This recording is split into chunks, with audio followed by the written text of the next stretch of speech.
P-Valley, Season 2, Episode 5.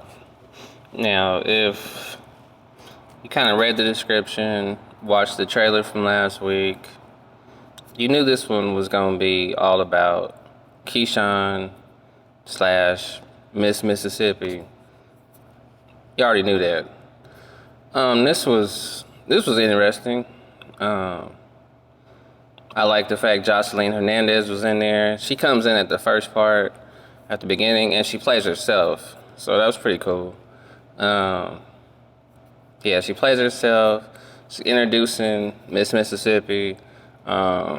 She gives her a business card, gives her some advice. She also gave her some money, because Joseline balling. So that was pretty cool. It went into Keyshawn's backstory, how she was raised by her stepmother.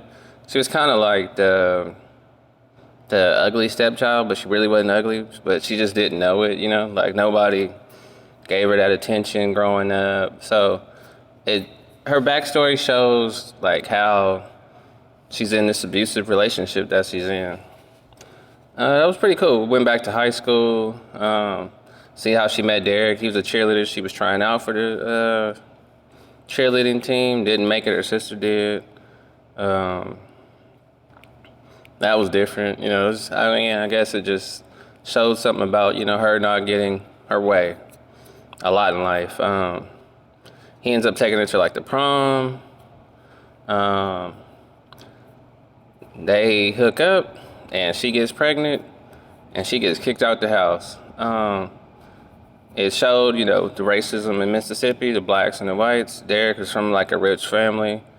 But they kind of like disowned him once he got a black woman pregnant. And Derek also grew up with an abusive father. So that kind of plays itself out, shows why he's abusive. He even beats the kids.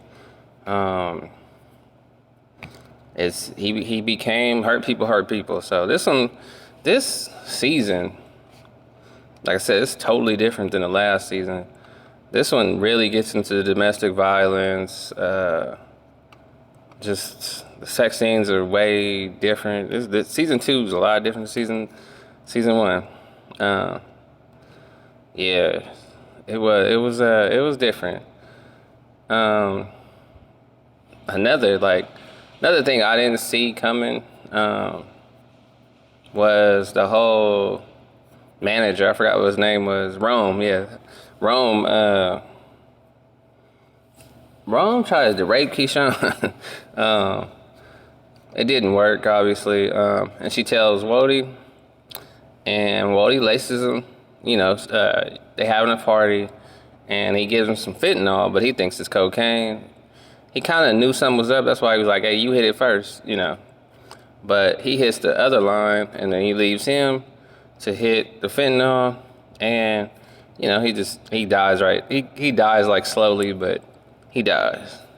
So I knew somebody was gonna die. I thought it was gonna be Derek. I think Derek is gonna die. Gonna get killed because like he almost burnt Keyshawn's face at the end of the episode, and it's like certain things. It's a show about a strip club and these strippers. So you can't be burning up the face of one of the main characters. So, and you can't be beating your own kids, beating your baby mama. Like, he gonna have to die. He gonna have to get killed. And Keyshawn gonna have to do it. That's just that simple. So they want to go on tour. Since the whole rape thing happened, the attempted rape, ain't no tour. And then he died. He gets killed. He ODs. He kind of basically got killed. He got tricked. But so that whole thing is over. She's back home.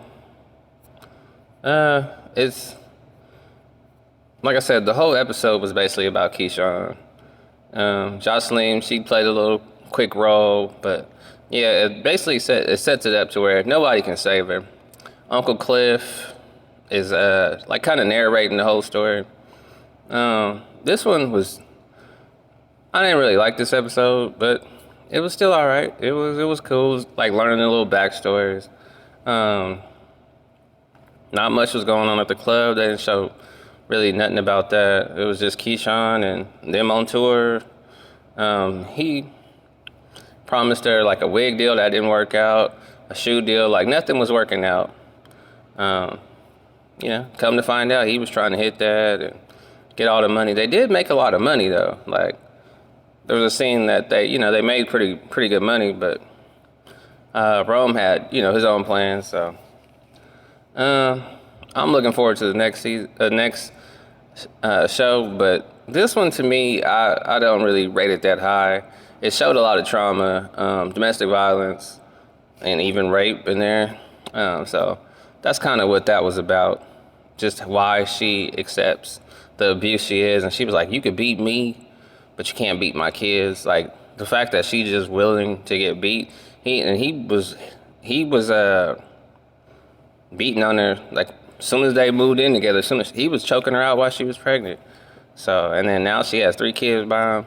I mean, it shows that a lot of people that are in domestic violence situations, while they stay, they feel like they can't go nowhere. They're afraid to leave but I think they're going to show she's going to end up snapping. He's beating the kids. He's like, I got beat, so I can beat my kids and, whatever.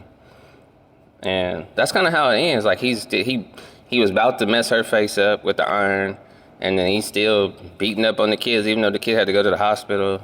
I mean, so Derek is going to get his eventually. Maybe not this episode. I say episode 7 or 8. I'm pretty sure it's going to be this season, but that's it. I mean, I'm looking forward to the next episode because it kind of gets back into the whole show. This one was just about Mississippi, so I didn't really like it. It didn't even really get into Little Murder. Oh, the tape came out. Him and Tay or whatever his dude's name is.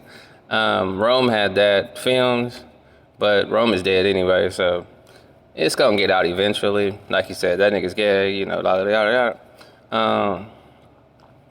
The tape's gonna get out. People gonna find out that Lil Murder's gay. He ain't even trying to. He's trying to make it seem like he's straight, but it's gonna get out. The truth's gonna come out. That's it. I'm looking forward to the next episode.